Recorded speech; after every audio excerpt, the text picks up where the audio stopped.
First review of the week. What are we going to talk about? Overlord. What is it? Oh, I'm so looking forward to talking about this as well. Okay. I want to be upfront before I review this film and just say I expected this to be absolutely rubbish. Okay. Because as far as anyone knew, this was meant to be the fourth Cloverfield movie. And the third one did not exactly turn out brilliant. Okay, and at the 11th hour, I think it was seemingly decided, no, it's not. I don't think actually that probably happened. I think it's more likely that it was just I think what probably happened is they made it, and they said, well, as per the other ones, it has nothing to do with Cloverfield. So this one has even less to do with Cloverfield. So, well, it's not odd so this have nothing to do with Cloverfield. This is written by Billy Ray, Brothers of the Hunger Games. It is directed by son of a gun director Julius Avery, who's in talks at the moment apparently for doing Flash Gordon. John and I were discussing last week. Yeah. And this is the story of two American soldiers, largely, and it's an ensemble, let's call it an ensemble, a squad of soldiers who are sent in to behind enemy lines the night before D-Day.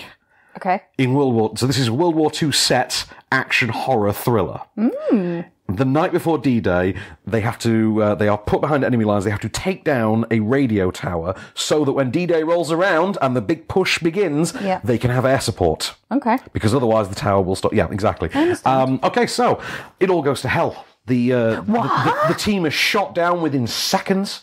They are crashed. They are destroyed. They are scattered throughout. They are separated. There are survivors unify and forge ahead with their mission, and very quickly discover, however, that something is not quite right in this small French village that surrounds this radio tower, which, by the way, is built atop a very creepy church. The Nazis occupying the village are led by Pilar Aisbeck from Ghost in the Shell.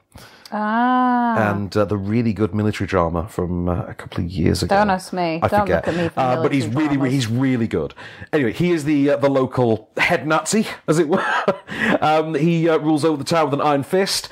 They have to get around him to try and find a way to blow up this tower. However, they quickly discover that he is part of something they never could have predicted. This town has zombies. Here's a clip. What happened then? I found him inside the church. The crowd grabbed me as soon as I hit the ground. Inside the church? How did you get inside the church? Dead bodies. Slow down. Slow Listen to me. down. They're doing experiments on them in there. They're doing experiments on the villagers. What? Just like her aunt. They're burning people with these flamethrowers, and they're still moving the bodies. Cocoon things in there. Did you get eyes on the tower compound? She doesn't have a body, and she's still talking. And I saw Roosevelt. Voice. Did you get eyes on the tower compound?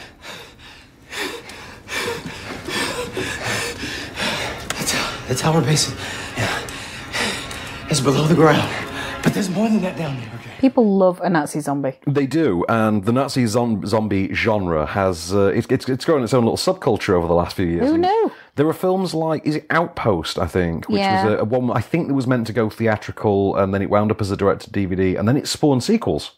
There are sequels to it since. You look at things like Iron Sky as well. Dead Snow. Dead Snow, which weirdly I tend to always remember by its German name, which is literally Dod Snow.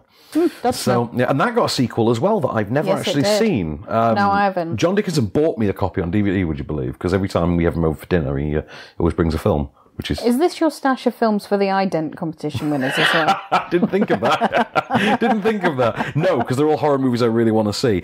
And obviously, and another obvious influence in this as well is the Wolfenstein franchise. Did you ever play Wolfenstein when you were a kid? No. It was the precursor to Doom.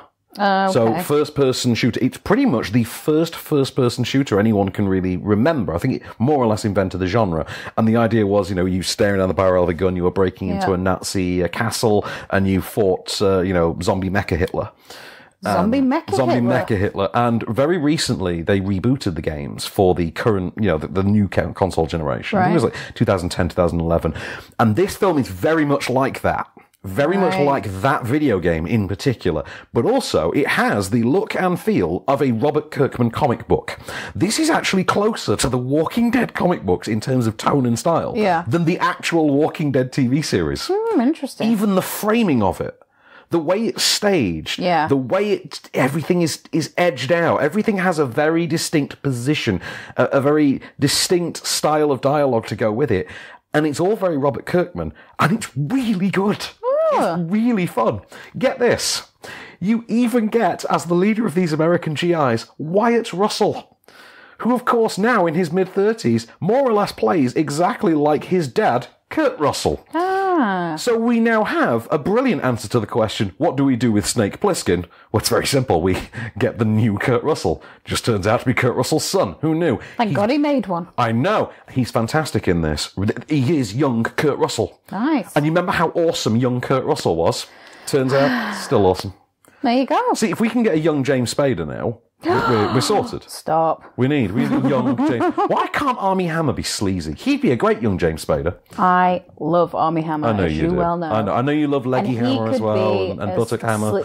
Yeah. He could be as sleazy as James Spader if he wanted. I think he'd be brilliant at that. But beside the point, you've also got Jovan Adepo from, what was the Denzel movie? Fences. The son from Fences. He's your lead I thought here. I recognised the voice on the clip. Yeah, it's him. Yeah, because you remember the speeches with Denzel from Fences. Exactly. He's the lead here. I say Pillow Asbeck as the head Nazi, as it were.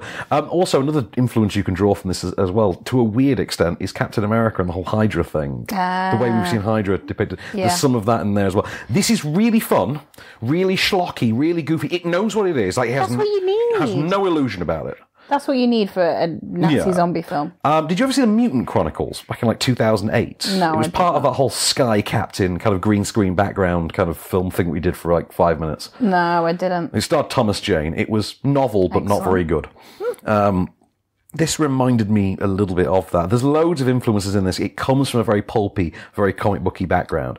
I'm glad it's not part of the Cloverfield sort of mini collective because, for one thing, this is a lot more fun, a lot better made, and a lot more enjoyable than any of the Cloverfield movies. Any of them. Low bar there. But I have time for the second one. I have time for 10 Cloverfield Lane. But it's not a Cloverfield film. Well, I mean, is it? We don't know. It's very subtle about it. Anyway, Overlord. So it's out now. It's got a young Kurt Russell in it. That's all anyone needs in a movie. Jovan Adepo as well. Great lead. A couple of the sort of ensemble are really fun. Pillow Asbeck, though, like a younger Michael Shannon. Oh, interesting. Imagine like Michael Shannon played a Nazi. That's what Pillow Asbeck's doing. Is he here. wearing the outfit as the guy from The Purge, the first Purge? No, he's doing that thing they do in these movies where it's the off-duty head Nazi. So he's always in a shirt with the straps, with the braces, yeah, of course, and the tweed trousers. Cash Nazi. Yeah, Cash Nazi. The kind of Nazi we all clearly need right now. So, but, We all deserve. Thank God for that election this week. Anyway, so yeah, Out this week then. check this out. It is really, really fun.